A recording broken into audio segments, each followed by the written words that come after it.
then probably 3 times that outside of the meetings to effectively do that.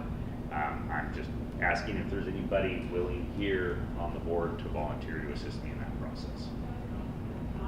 Well, I write bylaws all the I time know, for yeah, nonprofits, but my question is how we could put all this energy into it, and won't we end up right where we were before, because we were at a standstill? Yeah. We can't agree with what you. But they won't, and that's and are you going to agree with what? And this is the catch-22 that I feel it. I fully agree with that. And that's why the sad helplessness of it.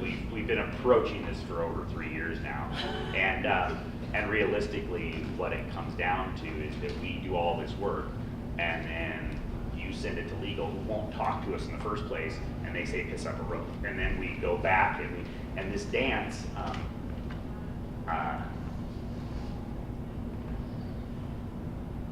Is frustrating, and I'm trying to stay on the positive of it, but I can't see a way through it. I'm a real problem-solver person, but I'm open to any coaching anybody has, because frankly, I feel, and I don't know why, but there's some sort of intentionality to not doing these, or to doing them and just passing them as state. What was the problem we were trying to solve by changing?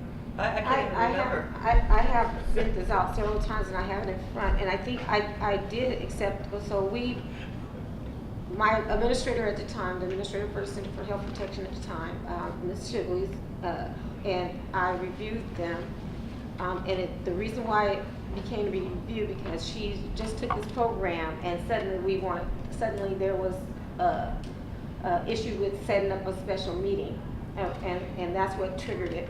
And so she went back through the bylaws and told me to revise them and work with Shannon on them for those things that's staying in the lanes, your role versus our role. And I made the revisions around the subcommittees and some other stuff that needed to be cleaned up. Presented to you guys for review. There was some things that was requested from the committee, which is a different committee now, because a lot of the people that participated at that time are not here on the committee any longer. And there was only 1, 2, 3, 4, 5, 6 things that wasn't implemented that was recommended by the committee, and I find those they were reasonable. There was. But you notice a number of things that were added that weren't even. We changed everything that we could at that point. So one, for example,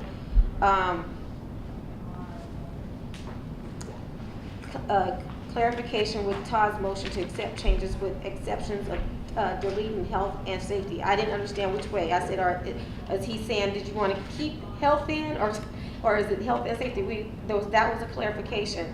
Amendment to, I don't have it in front of me, but the amendment to Article 3, if I had it in front of me, but it was saying the director must, so you guys were saying that you guys needed to remove the board members. You guys were asking that the committee remove the board members. That's not your role. Your role, because the person that appoints them is the same person they can remove it. So that's realistic right there. It's like you guys can't remove the I person think the that's issue on appointed. that, Tawana, from my recollection, because I know Todd and I had made a lot of comments on this, was that they could just be removed for no reason. So if you get somebody that just wants to, wipe us all out, they could do it. That was my. Yeah, that was the basis I'm looking at. Right, Historical so- actions, it's not unreasonable. Fear. I mean, so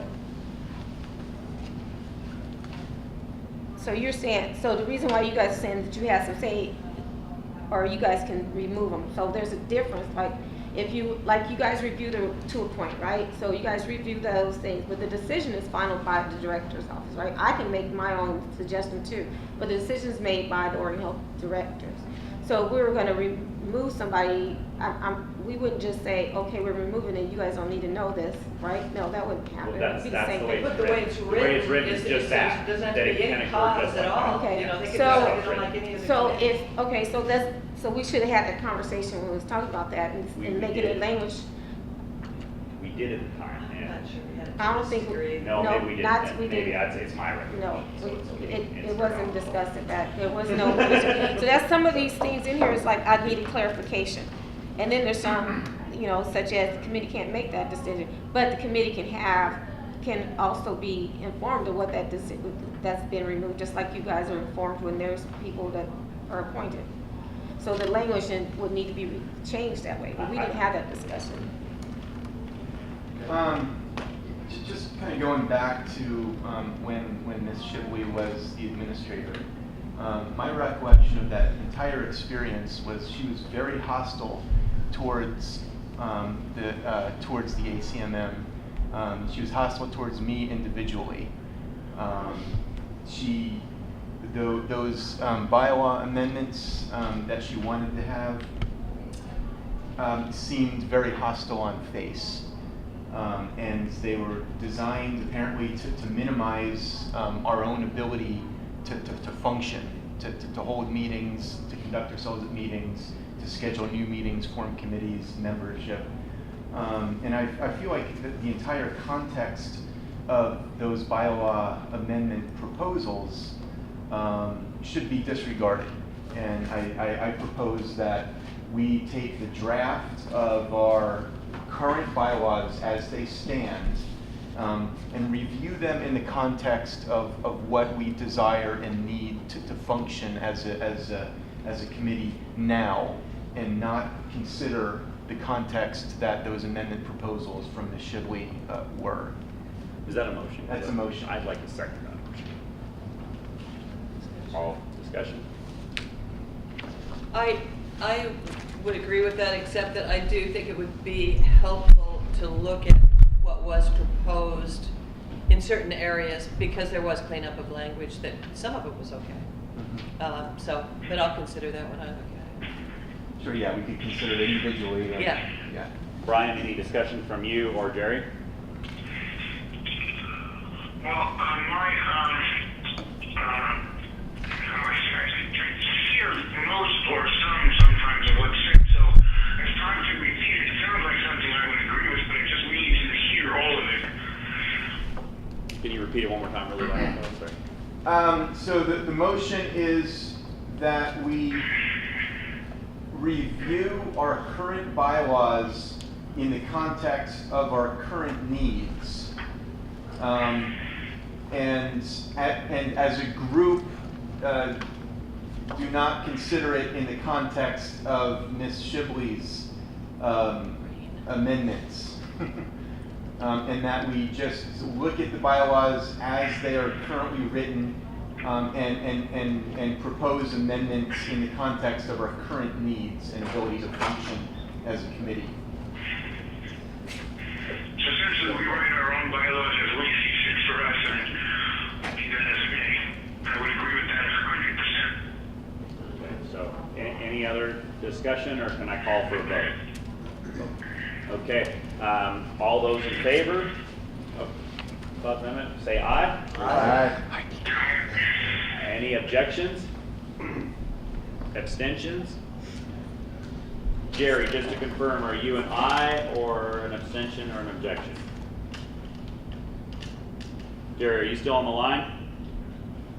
Probably has a, you can give it to him. Exactly, so we'll, yeah. So it passed unanimously minus unknown. Yeah. You know, just one comment on the removal of members. It's clear to me that we aren't the person who appointed them, so we really shouldn't have to say that disappoint them or unappoint them. But I do think it would be appropriate should we get a member who just turns into being a total idiot, with no productive value whatsoever, that we could petition the director to remove this person. Yeah. Yeah. Sounds good. Yeah. No, and I Yeah, just to show cause, I mean, versus you're gone, just show cause. and that's how it's written now. It just, and so basically that's how the proposal draft was written. And so I think that we can together as a group, if we're willing to somehow via email or in person for a little bit, I feel that we can come up with some good ideas. One that I know that I had was it's sort of a workaround around the system right now that it says we can only meet 4 times a year to have a meeting, but we can't have our special meetings that basically are impossible to come by. And so, because if bylaws don't count as a meeting, that But the statute reads 4 times, so the bylaws So- can't do anything about what the statute says. It's, anyway. There's a minimum of 4 times. Yeah, minimum of 4 times is what it says. And so the good news is we can have it once a month and then have up to 12 times and then just meet less. And then when we want to do a special meeting, we just have another not special meeting, because we can't have those, but we can have another additional meeting that's already approved because we changed it from 4 up to 4 to up to 12. Does this make sense? And so that will allow us ability. Now, the one thing to be aware of is that this will affect initially for the short term, and I'm assuming this, tell me if I'm incorrect, their budgetary constraints, because they get only allotted so much, even though they have 13 million, millions and millions of dollars. Most of it's all being shelled out to other agencies at this point, and so. Other programs. And other it's under programs. that house. Yeah, and it's so. under the division. And so what they do is that she doesn't ask for it because budgetary will be a period of time in which this will be this will blow out their budgets. But Yeah, especially if you're gonna take me once a month, sitting here for a few hours, that's a lot of that's time. exactly, no, for that's, me. and that's exactly, and the my other thing, the salary. other proposal I would make to have it more streamlined is because when you look, yeah, we can all do the look at me, yeah, so. Thank you. That's certain. Keep me on the track, yeah. You. So, I guess just to get to the point. Is there anybody who is interested in participating on a committee or subcommittee or at a committee level? Are we willing to actually take action and when we receive emails, actually come back with feedback and ideas? Or do we need to meet separately as all of us as a subcommittee wants to work on the bylaws? How do we effectively move forward is my question that I would like to open up to the group. I mean, I would suggest just having a bylaw review subcommittee. And then that subcommittee brings their findings and suggestions to the main meetings, and then we vote on it that way. And I also, recognize, how valuable the staff time is and what you guys have to do in order to run a proper meeting. I would also suggest that maybe we plan for, up to 2 special meetings per year. And then, if we have needs above that, then they have to be, solidly justified. Yeah, and I think those are all the great conversations we have inside the subcommittee. So, But we can actually do a lot of this, if not all, by email. I would think. no, and it's really just getting the people, and whether it's email or in person, it's really just it's acting in action, And so the question, so I guess those all in favor of forming a bylaws subcommittee to address these bylaws and bring back the full. Oh yeah, all those in favor. I move that we form a bylaws subcommittee. Second. All those in favor of forming Discussion. a yes. Oh, discussion, yeah. The discussion is who will chair it and who's interested in participating. Who would like to chair the bylaws committee? Do we have any volunteers? Do I have the ability just to tell people? No, I'm just kidding. I'm just kidding. No, so. If we could do it by email rather than personal travel, I'd be happy to participate. Okay, great, thank you. Would you consider being the chair of it? Well, I would defer to somebody who was excited about being the chair. They're just storming all around us. Yeah, I'm trying to beat them off here. Right, so that's a yes?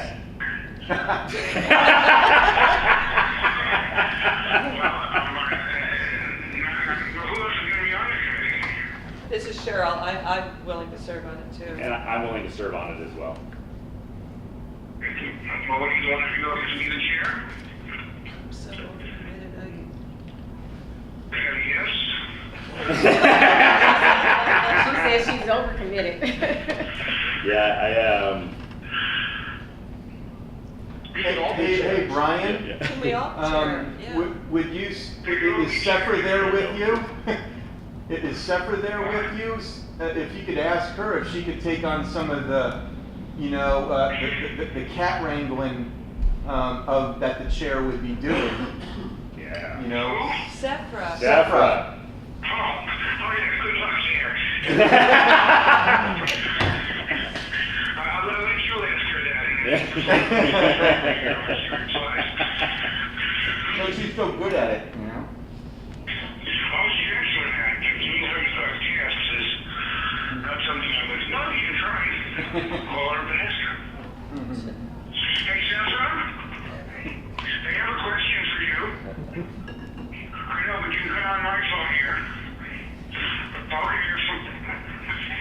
You want to ask it? Oh, yes, there you go. Right. So I did what? Hey, Sephra. What? Hey, Sephra, you there? She fainted. She faded. Oh, she loves to do something for somebody else. Maybe she will do it. She will do it? Woohoo! I guess so. Okay, good. So much for that. Great. Still have a motion on the floor. So, okay, so we still have a motion on the floor. And it sounds like we have people willing to participate. Is there anybody else willing to participate, not as a chair, but willing to be on the subcommittee? Okay, And that's, we got enough. remember, they can volunteer too. so- Oh, yeah, is Yeah. anybody else, would anybody from the audience? Oh, great, so we have, and you, okay, what was, can I get Jim Vermeer. Jim Vermeer. Vermeer, okay, great. When, Give me can we emails. get the emails when your guys, I don't think you Yeah, already I'm have yours, on. but yeah, just get your, so we can, Got it. so do it. Thank you so much, guys. And so, since it looks like we have a group, we have a motion that's been tabled. Is there any more discussion for that motion, or can we vote? Okay, vote. All those in favor of forming a bylaw subcommittee, please say aye. Aye. Any objections? Abstentions? Okay, it passes unanimously. And we have the list of participants, which are Cheryl, Todd, I didn't say it. I've got too much going on. okay, Cheryl, Ben, Brian Michaels, Sephra. Sephra, yeah. Allegra. Allegra, And Jim and Vermeer. Jim.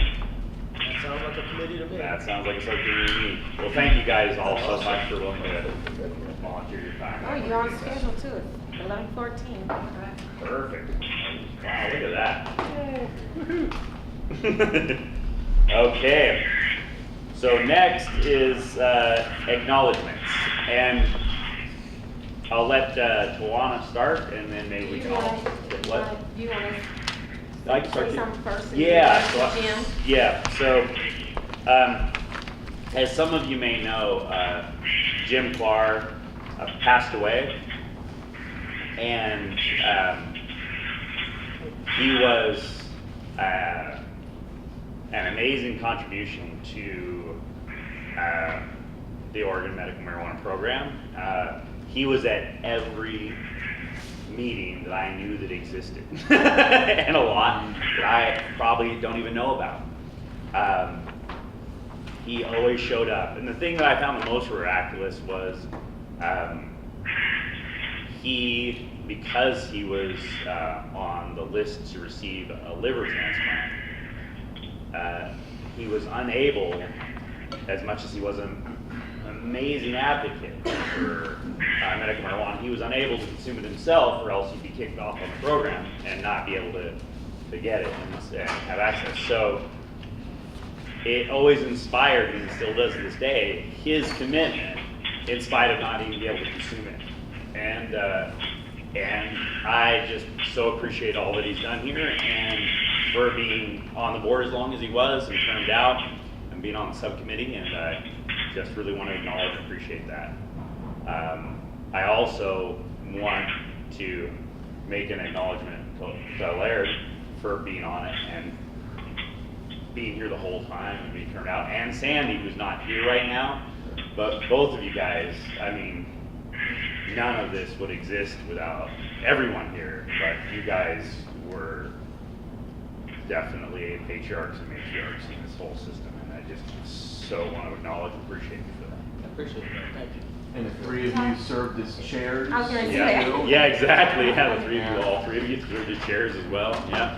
And Jim continued to chair the legislative committee after leaving the ACMM. And, you know, he just did everything right up to his last breath. Yeah. You know, and I visited him on election day, and you know, he unfortunately wasn't able to. He was able to see what the voters did, but he wasn't able to see, you know, legalization itself. And yeah, he'll always kind of go down as one of the best examples of why we need a medical marijuana program, and how prohibition, you know, adult prohibition affects patients, because you know it's not always clear legally. I mean, even if it's legal for a medical marijuana patient to be on the transplant list, it's a very subjective process, and the mindsets of the transplant committee people has a lot to do with their decision of who gets up on the list. And his use and advocacy of medical marijuana, or his advocacy of medical marijuana, probably had a big factor in where he landed on the list. So it's not all cut and dry. And so. Yeah, and I did want to acknowledge that he and a lot of us have received a lot of cannabis bigotry over the years. I know we all have. And the existence of this program, and the existence of what everyone here that we've all been striving for, and your guys' lifetime of contribution will never be forgotten. So, And he said also, we have a certificate for your time served here. Cool. Smell my And way. I have a picture of all the people all the advocates that served on the work before the ACMM was implemented into law. There's a picture. Todd's in there, and Sandy, Cool. and Fran, Yeah. and some places I don't even know. Yeah. So this is from you. Great, thank you. I've got a place He on the served wall for it. since 2006. Well deserved.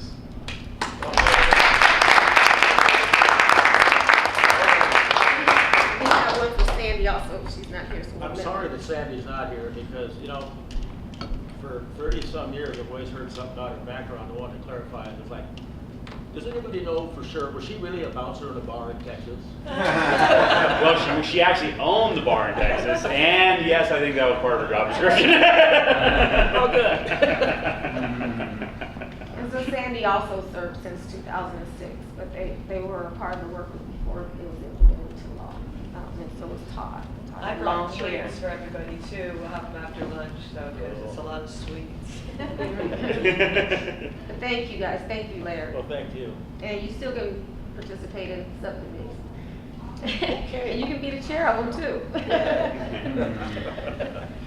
And Sandy's Larry not here, was- but I do want to speak a word about her and just acknowledge her as well directly. I mean, I know that, and as all you all do, that she, you know, she's one of the founder of the Wellness Clinic, and she is, most people know her as that moment. And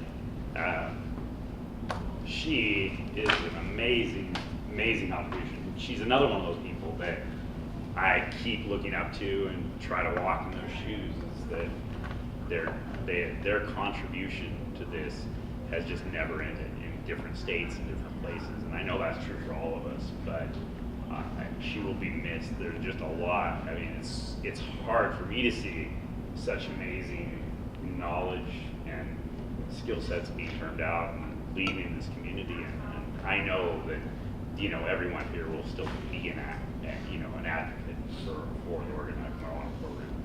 And I just really appreciate Sandy. And anybody else like to?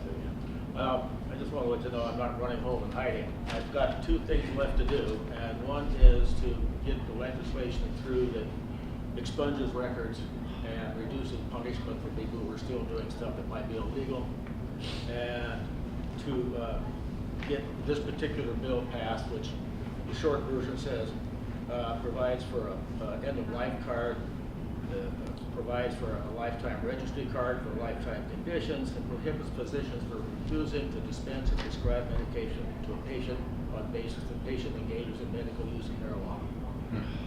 When those two are done, I might go home, but who knows? Thank you. That's great, thank you. It's not I my see bill. it.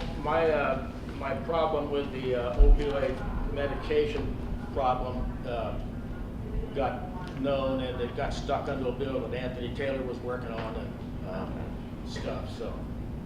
We've got a few of them out there, and Yeah. I think we'll do the legislative update, and I think Yeah. Anthony's got Okay. some feedback on that too.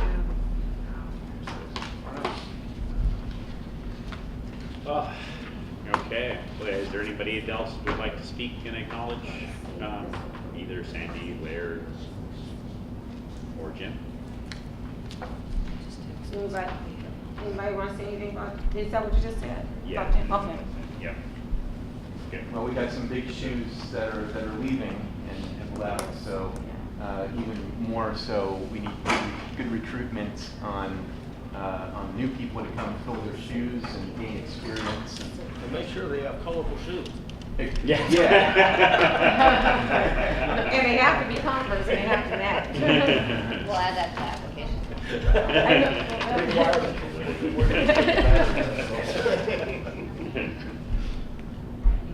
Okay, so I think we can actually then, that's what we can go for